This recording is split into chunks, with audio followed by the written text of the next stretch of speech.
Hi, wrestling fans. Thanks for clicking today's dreaded D-Rose report. Yeah, back again like a bad penny. In 2008, got a couple of reports here. 2008 episode of Raw, SmackDown. Vicky Guerrero stripped The Undertaker. Can you believe that? Well, anyway, she stripped him of the World Heavyweight Championship in retaliation for Taker injuring Edge at Backlash pay-per-view that previous week. Anyway, this is a little trivia stuff. And Guerrero banned The Undertaker's Hell's Gate submission right after that too. Alright, as seen on Friday night's Impact, Kenny King captured the TNA X Division title with Rockstar Spud. King is third time for him with that title. Alright, for those who missed it the other night, Al Snow replaced Taz as Impact announcer with Josh Matthews.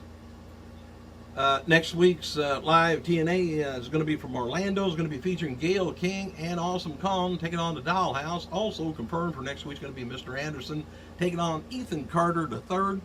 And fans can vote for it to be an arm wrestling contest or a falls count anywhere.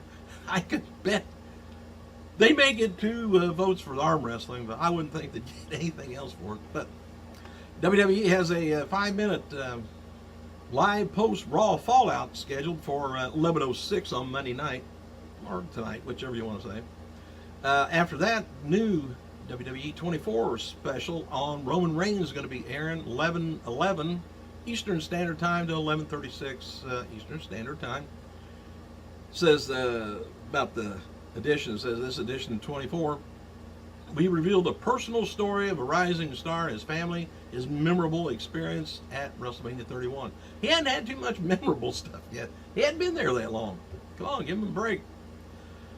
And David Collins of TheDay.com reports that he had an interview scheduled with Linda McMahon. Yeah, she's still around.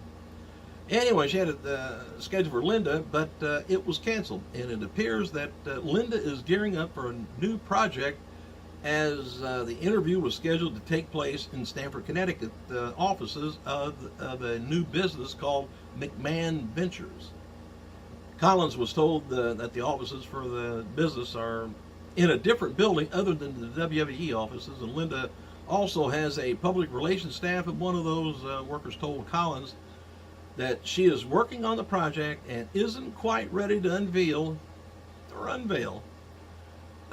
and doesn't feel that it would be a meatier subject, as soon as at a later date. So I guess she's not really canceled it. She canceled it so far, but she just wants to get a meatier announcement. Rock over the weekend turned 43 years old and a multi-millionaire. Oh, so did Floyd and his partner he danced around the ring with for about 40 minutes. Stephanie McMahon tweeted the following about her live interview with Chris Jericho, and she says, thanks for the fun podcast last night. I had a blast. So that tells me he didn't ask her no tough questions that she didn't want to answer.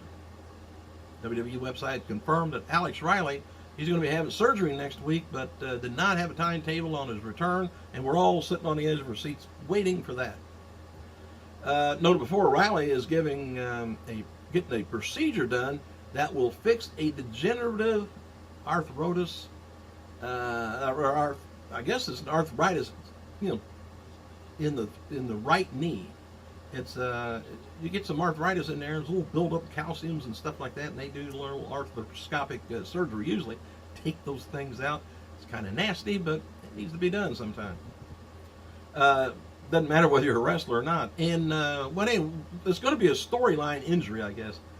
They added the attack from Kevin Owens, NXT champion, left Riley with a bad injury and keeping him out of action. Riley noted on Twitter that he's expected to be back into the gym just 72 hours after knee surgery.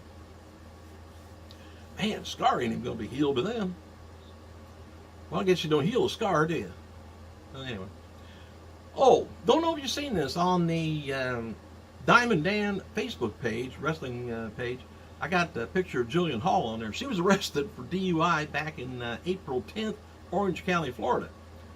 And I got the mugshot on there, but Jillian was booked into the Orange County Jail about 4:28 a.m. She was either up early or up awful late that morning, and by the Orange County Sheriff's Office. Her charge is a misdemeanor DUI, and the bail or the blood alcohol is 0.20 or higher, and she posted a bond of $500. And according to the arrest, the report, Jillian had hired an attorney and pleaded not guilty on April 14th. There's a pretrial set for May 14th. Now, I don't know whether it's really DUI or they might have thought she was, intoxicated if she was singing, because you can never tell when she's singing whether she's inebriated or not. Happy birthday to 10-time world heavyweight champion. I told you about The Rock, Kalen Croft, former WWE star, 35 years old, one-time WWF Tag Team Champion Randy Moondog Rex Colley, 65, and Japanese hardcore star Mr. Pogo, 64. Today would have been the birthday of former WWF and hardcore champion, the Big Boss Man, or Ray Traylor, would have been 52. And in honor, now this is on today's news now, in honor of Stu Hart's, 100th birthday, WWE posted a video with highlights from 100 years of Hart Beyond the Ring special that aired, I think it was last night on the network. And I missed it last night, so it's online, or it's probably still back on the network if you got the network. And a little bit of news and strange news on Naomi. She's got her theme song. It's called Amazing. Available on iTunes now, and Damien Sandow's new song, Hallelujah. It's a rock mix, I guess. Both songs is done by the same group. But here's what I thought was amazing, not the song. It's worth noting that Rusev, believe it or not, had clean losses to Ryback this weekend, WWE live events.